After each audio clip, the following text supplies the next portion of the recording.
This tutorial is about escorting groups, and I'm Joni Ogg.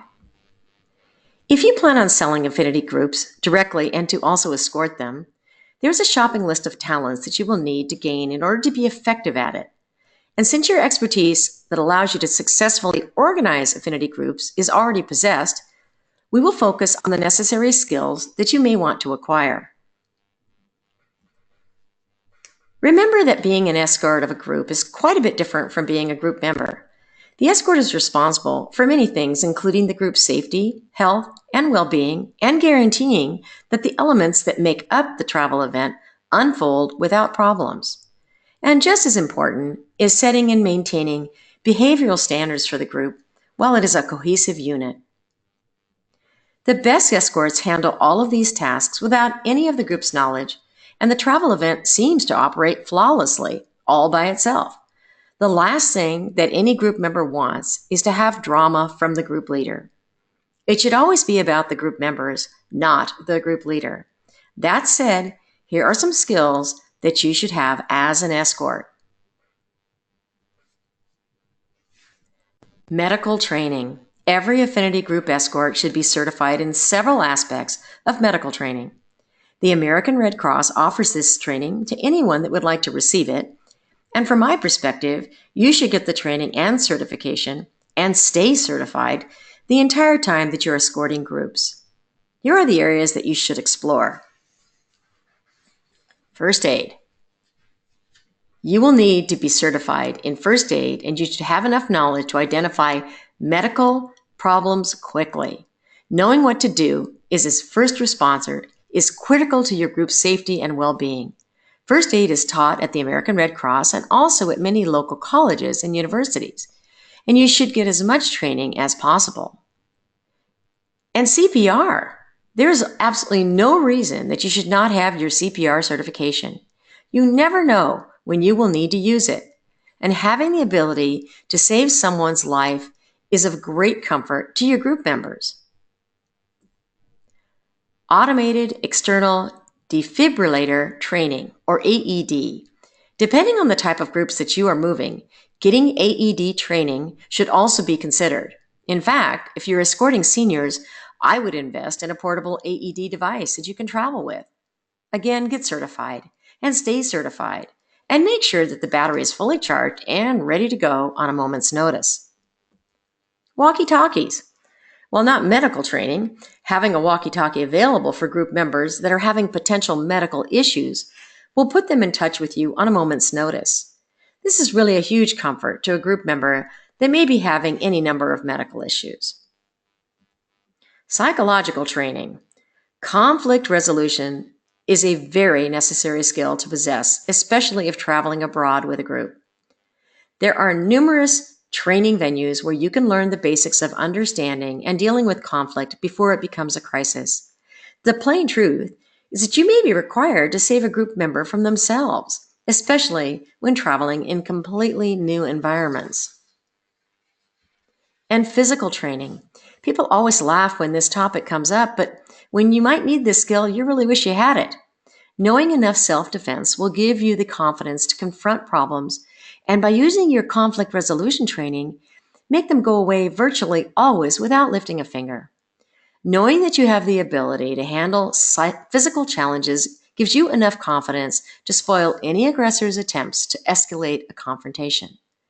You do not need to formally study the martial arts, but you do need basic self-defense training to the level where you can gain the necessary confidence. Visit any martial arts studio in your area and explain what you're after, and they can lay out a program for you. And this skill is absolutely necessary for women that are escorting groups. Set standards. Here are some of the most important responsibilities for a successful group leader. Always remember that one bad apple in the group can bring the entire group down, and it is the escort's responsibility to make sure that this does not happen. Right from the minute the group comes together, it is up to the escort to set the behavioral standards for the group.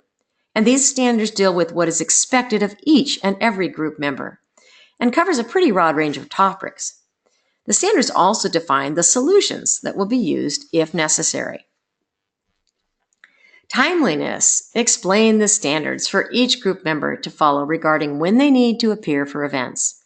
Every group has the proverbial couple that always shows up late for everything. It is completely unfair to make the entire group wait in a motor coach for the couple to eventually mosey on to the coach 20 minutes after the group was supposed to depart. Explain to the group that the motor coach leaves at a certain time and that you understand if they would like to extend their stay and find their own way back, then they can do that. The first time you may leave a number of people that were late back to the coach, but it will be the last time. Never deviate from this standard. And social behavior. The escort is responsible for maintaining an acceptable level of social behavior and cannot tolerate group members that are invasive to other group members. Drinking too much alcohol, taking drugs, disrespect toward other group members, overt sexual behavior, or any other aberrational behavior should not be tolerated.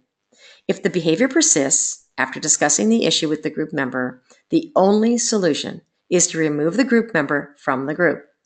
Believe me, when you expel a troublemaking group member, everyone in the group will thank you profusely. And tools of the trade. Every escort should travel with a notebook computer, portable printer, and 4-color pre-printed newsletter and flyer shells. There should be layout software on the computers, such as InDesign or some other product that can lay out flyers and newsletters. Both HP and Canon offer portable inkjet printers that can be used to communicate with the group. And companies such as Idea Art and Paper Direct offer beautiful pre-printed 4-color travel-oriented newsletter templates, flyers, paper frames, awards, and so on that you can use while escorting your group. And a digital camera is also an excellent tool to have. Nothing dazzles group members more than presenting them with their own on-tour newsletter, complete with pictures and memories. Tips and tricks. There are some great ways to enhance the group's experience, and here they are. The $50 rule. You can generally solve any problem with a $50 bill. Lost luggage, room delays, crowds, and so on can all be resolved with a $50 bill. And the reconfirmation rule. Reconfirm everything, at least once. Never get caught by surprise by a canceled function, late motor coach, rooms not being ready upon arrival. Reconfirm everything. And the never borrow trouble rule. Never get involved with individual group members. Your focus is the group, not any one individual. Never get involved in spats between group members unless it becomes a problem for the group. Motor coach travel rule. They break down, so have an alternative activity for the group. Trivia quizzes, scavenger hunts, stand-up comedy, that can turn what could be a complete negative into a total positive. Hotel or resort lost luggage rule. 99% of the time, your group member's lost luggage is probably in the room on the either side of theirs or one floor above or below their room. Problem? Use the $50 rule, and ditto for cruise ships. The cruise group rule. Always board the ship early and meet with the hotel manager or the group coordinator to reconfirm everything for the group. Sales and marketing may have made the concessions for you, and you may have booked with them, but once on the ship, the hotel manager is in charge of who gets what. So let's go over the key points of this tutorial. You should gain the necessary skill to effectively escort groups. You should set behavioral standards and enforce them. And remember the rules of escorting. They will not fail you. Well, there's a lot more to escorting groups. This covers the basics and should be able to let you discover if you're cut out for escorting or not. I hope that you've enjoyed this video tutorial and have found it educational. And if so, why not give it a like and a share? And thanks so much for being with me today.